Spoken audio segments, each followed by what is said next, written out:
Rob with some very beautiful singing. Thanks. Let's clap it up for Rob one more time. All right. Next we've got Chris I. All right. OC. Mike Gravel, president. Mike Gravel.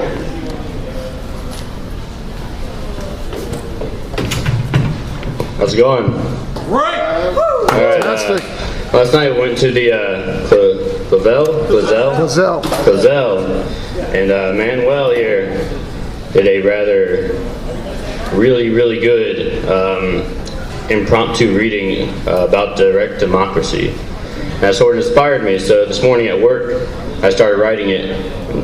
Don't tell my boss. And then I finished it when I got home. So this is it. And there's no connection between me having a poem about direct democracy and a Mike Gravel shirt. So here we go. Direct democracy. We are ourselves, no false representation, dehumanization, or globalization. For the ones representing us are mere puppets sensationalizing the misconceptions of artistic integrity, ingenuity, and creativity. We are revolution. The artists, the painters, the sculptors, the writers, for if what the great shaman says is true, that music inflames temperament, then what could be said of the words? Words, the true source of representation, us, ourselves, setting foot out, taking the world to show them who we are and what we are. We turn art into philosophy and philosophy into art. We take a simple stage and change it into a great golden palace that can only be inhabited by those who speak the words of life, art, and existence. We are direct democracy. We need no representatives or puppets. We only need ourselves, our art, and our lives. For when the sun peeps in like a fucking killer through the curtain, we'll be the ones still standing, still shouting, still loving, and still creating. Let the dolls go about their lives, inhabiting the world and living as if they are nothing more than a simple bacteria, and the earth is their rotting peach, and we'll be the ones to make it whole, make it real. We'll be the ones asking in the end, what's next? For who we are the ones who need no representing, for we do it all ourselves. We are art, and we are direct democracy. Thank you.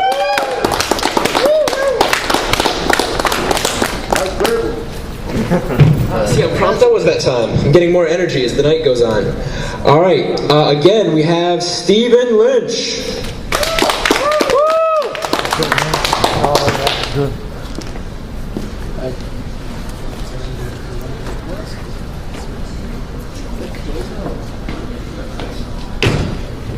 All right, I'm going to read a couple untitled poems that I wrote today. They don't make much sense, so let's get started. Expressively explosive, scratch that, decidedly implosive, inflicting a neurosis, yellowing, wreaking vision of halitosis.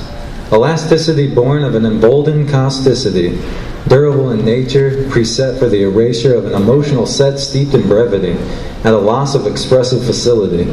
Why can't you just smile, affix the mask for a little while, choke back the rage in a surge of bile? Defiled. Bear it all on your shoulders, ignore how it smolders.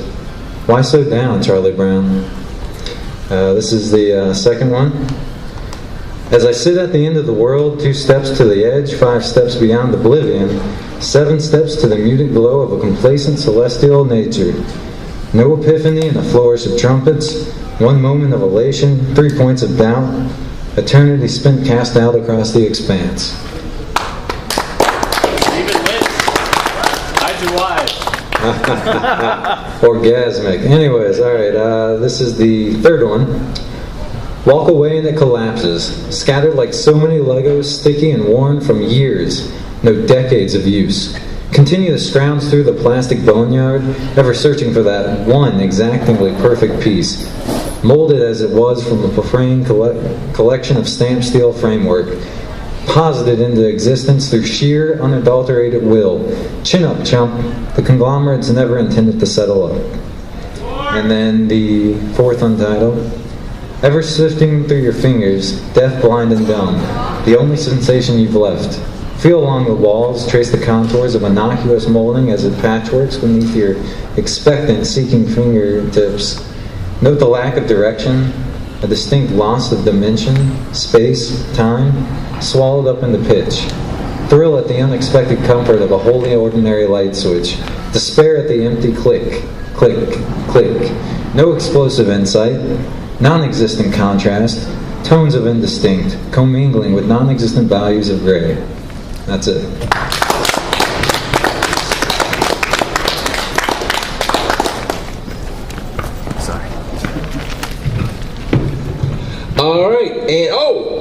Next, we have me.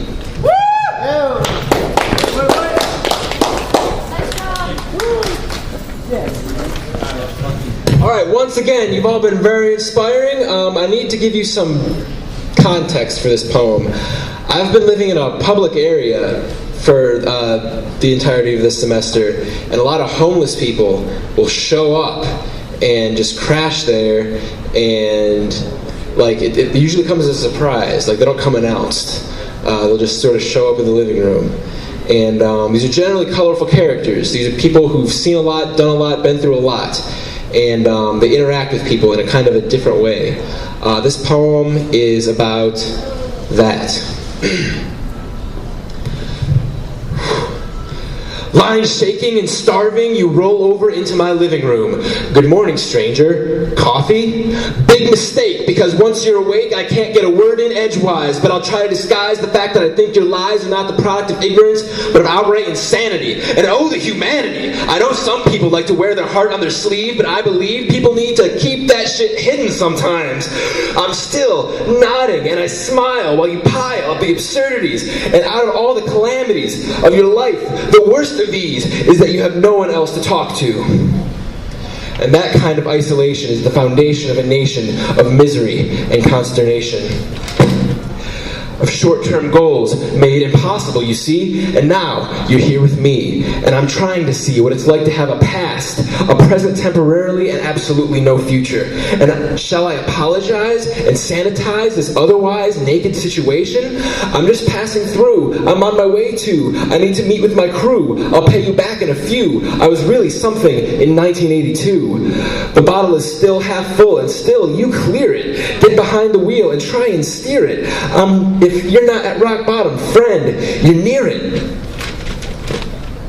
And the real shit is that in you I see a kindred spirit. So yeah, you can spend the night, and it's alright, because you see you already paid me. And when all you have is your life, then you have to pay in kind, and believe me, I don't mind. And when you hit the road tomorrow morning, you don't owe me. I've been paid in fair warning. So be safe, my kindred spirit. You've got a lot to say, I'll hear it. Right now, yeah, you're losing life's game, but you scare me, friend, because I know we're the same.